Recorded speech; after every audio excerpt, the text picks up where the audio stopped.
Entertainment కాదు అని మీ అందరికీ తెలుసా? ఎంటర్టైన్మెంట్ అంటే ఏమిటి? స్వామిని భజించటం, సంకీర్తన చేయటం అంటే ఏమిటి కదా? ఎంటర్టైన్మెంట్ అంటే మన బుద్ధి మనసు పనిచేస్తూ ఉంటుంది, అవునా? అక్కడ ఏం జరుగుతుందో చూస్తూ ఉంటాం, అక్కడ వాళ్ళు డాన్స్ చేస్తే డాన్స్ చేస్తూ ఉంటాం, లేదా అక్కడ వాళ్ళు ఏదైనా అభినయం చేస్తే చూస్తూ ఉంటాం. మన బుద్ధి మనసు పనిచేస్తూ ఉంటుంది. సంకీర్తనలో బుద్ధి మనసు పనిచేయదు. అట్టి స్థితియే యోగస్థితి, సిద్ధస్థితి. సంకీర్తన వినంగానే నారదుడు నారాయణ నారాయణ అనుకుంటూ అన్ని లోకాల్ని తిరుగుతూ ఉంటాడు.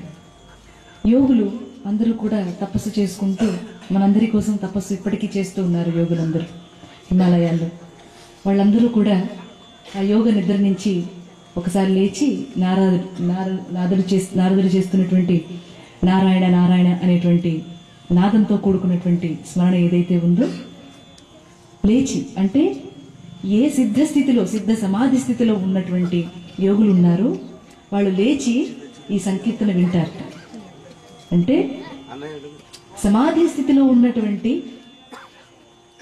యోగులను కూడా లేపి సంకీర్తన వినమని చెప్తోంది. అంటే సంకీర్తన ఎంత గొప్పది! స్మరణ వినడానికే అందరూ కూడా తహతహలాడుతూ ఉంటారు, పాడటానికి తహతహలాడుతూ ఉంటారు. ఎందువల్ల అంటే భగవంతుని నామం అట్టిది.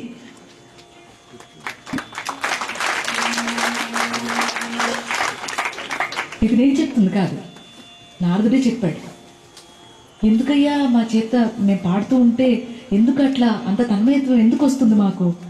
యోగ నిద్రలోంచి కూడా, ఆ సిద్ధ సమాధి స్థితి నుంచి కూడా లేచి మేము ఎందుకు వింటున్నాం అయ్యా అని అడిగారు. అడిగితే ఆయన చెప్పాడు, ఏమన్నాడు? భగవంతుని నామస్మరణ అట్టిది అన్నాడు. దానికి ఏమంతం ఉంది, ఏం ఆరంభం ఉంది, ఎక్కడో ఏమిటో తెలియదు. అట్టిది నారాయణ నామస్మరణం. అట్లాగే రామనామం కూడా. సంకీర్తన ఆరోహణ ప్రక్రియ. ఆరోహణగా మన స్థితిని తీసుకెళ్తుంది పైకి, సహస్రారంలోనికి. అప్పుడు సహస్రారం విచ్చుకుని మన బుద్ధి మనసు పని చేయకుండా కేవలం నామం ద్వారా మాత్రమే, ఆ స్థితిలో మాత్రమే మనం ఉండిపోతాం.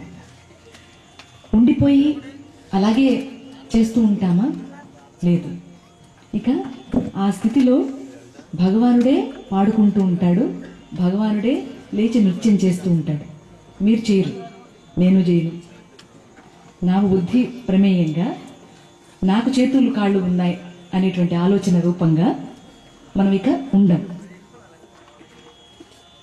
ఆ రూపం లేకుండా పరమాత్మే మనలో ఉండి మన చేత నాట్యం చేస్తూ ఉంటాడు. మనం రామనామం చేసుకుందాం.